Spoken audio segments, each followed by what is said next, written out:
Now, another big fight that we got coming up. Well, at least I consider it a big fight because I think it's going to be a good fight. Maybe it's not pay-per-view record-breaking numbers, but we got the return of Teofimo Lopez, and he's going against Jamaine Ortiz.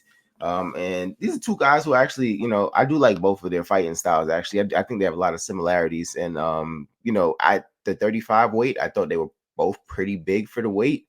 So now at 40 is just, I think it's a really good matchup. I can't wait to see it, but let me know if you want to go full on predictions with this one.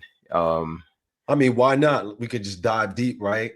Since it's fresh in our minds and it's right around the corner, right? Okay. Super Bowl weekend as well. So this is going to be an interesting fight, right? Because there's still some unanswered questions behind Jamaine Ortiz's, I would say, his pedigree as a professional boxer. He went the distance with Lomachenko. There are some that thought Jamaine Ortiz pulled out the win in that fight, where others disagreed and was like, no, Loma did enough to win. He was Loma's previous training partner for several years. And then, of course, he's had some notable wins as well in the past. He's a really good fighter. It's just how good of a fighter is he really, right? Especially now that you're going to kind of go against, Teofimo Lopez, who's had a few bumps in the road, but given his last performance against Josh Taylor, who performed exceptionally well and toyed with him, it's going to be, I would say an uphill battle for him, right? But it's kind of a measuring stick.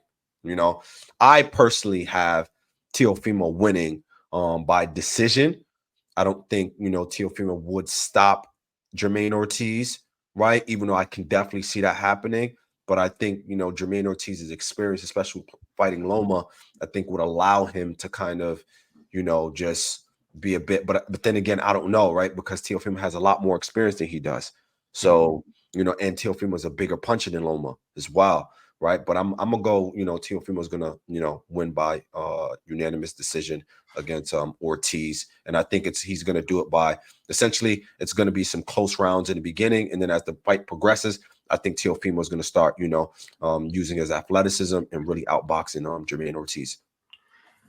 Yeah, so this is a tough one for me because this is actually what I've been waiting for. After I saw Jermaine fight Lomachenko, I was just like, "Yo, that dude is good," and I think he'll give anybody a tough fight. Like you did have the people say Loma lost. I thought Loma won, and I personally thought at the end Jermaine really, you could see the fatigue. He really gassed out, and Loma just kept coming. In rounds 10, 11, and 12, Loma was able to keep putting it on, but you see that Jamaine gassed out. So that's going to be like one of the big questions in this fight for me. What will his stamina look like? Will he be able to be in there for 12 rounds without gassing out? Because if he gasses out against, what you pointed out, a bigger puncher, he could be in some trouble there.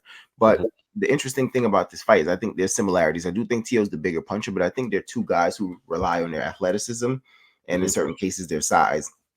And then some of the mistakes that they make, I think, are kind of like the same mistake. Like sometimes Teo would just throw that lazy jab out there, you know what I'm saying? And then it's kind of like it's one of the worst situations to put yourself in, right? When you just like you're in the in-between and you throw a jab, right? And it's nothing behind it, then you just leave yourself room to be countered. Someone blocks that, it's like nothing. Sometimes he doesn't like double up the jab and come with the right. Sometimes he just in between throws that jab out there, he leaves it out. It gives a lot of opportunities to counter you. But I was watching Jamaine, and Jamaine does the same thing. You know what I mean? So it's going to be a matter of who can kind of like make the quicker adjustments in the fight. And I mean, everything would tell you that that's Teofimo Lopez, but I just don't really know. And based on the last performance, I want to say Teofimo's back. But what if that was an aberration? You know what I'm saying? Because the two fights before weren't that impressive. So that's why I think there's just all these great questions in the fight. Man, I want to just, I just want to shake things up. I'm going Jamaine on this one. Okay. Forget it. Hopefully you don't make the mistake I made. But I respect it. I'm not gonna lie. Jamaine definitely for sure have a chance, and I think it's more predicated off of what version of Teofimo we get during fight night. Yeah. So I want, like I said, I want to say Teo is back, and he probably is. You know what I'm saying? But this is going to be a guy more athletic than Josh Taylor. Not as big as Josh Taylor, but probably strong in different aspects than Josh Taylor. A guy that's going to put the pressure on. I think a very good fighter.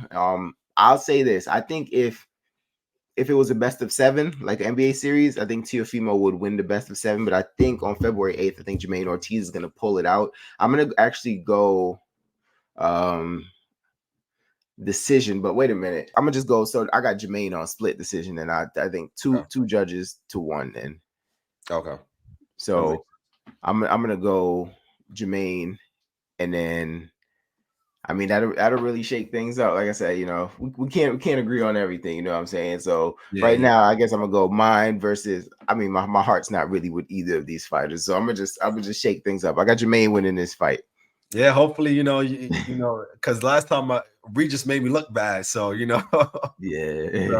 so hopefully, hopefully, but at the end of the day, it's gonna be an exciting fight, something that, we're definitely gonna, tune in for, people in the comment section definitely let us know, is Jamaine Ortiz that dark horse, right? Is he one of the fighters that's gonna, shake up the 140-pound division, right? He has an opportunity to do so, right? So, or do you got Teo, right? And then if you got Teo, who would you like the winner to fight next, right? If Teo wins, do you want him to fight Devin Haney next? If Jamaine Ortiz wins, who would you want him to see? Who would you like for him to fight next as well? So